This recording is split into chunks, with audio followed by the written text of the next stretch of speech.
Episode 7, wanneer lig toets.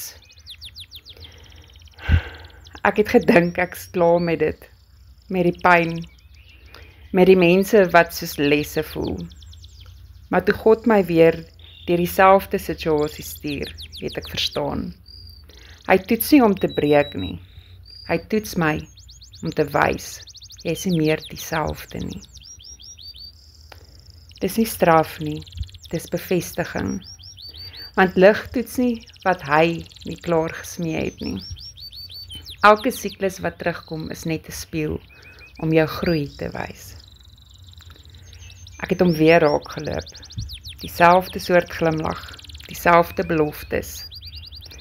Maar hierdie keer het my hart stil gebly, nie koud nie, net kalm.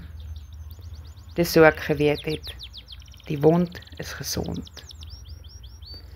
God gebruik herhalings as openbaring, wat jy vroeër nodig gehad het om te verstaan, dat hy jou nou sien sonder pyn. Dis hoe jy weet, jy kyk nou met sy oë. Ek het nie gevlug nie, ek het net gestaan, nie in trots nie, in vrede. Want dis nie die storm wat verander het nie, dis ek. Wanneer jy deur die water gaan, is ek by jou. Wanneer jy deur die vuur gaan, sal jy nie verbrand word nie. Ek het geweet, dis nie 'n toets van oorlewing nie, dis 'n toets van identiteit.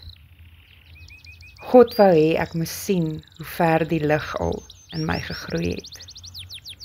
En toe ek daar staan tussen die ou patroon en die nuwe ek, het ek geweet, die siklus is klaar.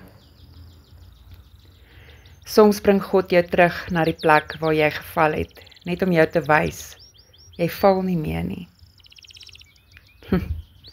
Dis vreemd, hoe dit soms net 'n spieël is om jou te wys, jy's nou lig. Wat wys jou huidige toets vir jou oor wie jy al geword het?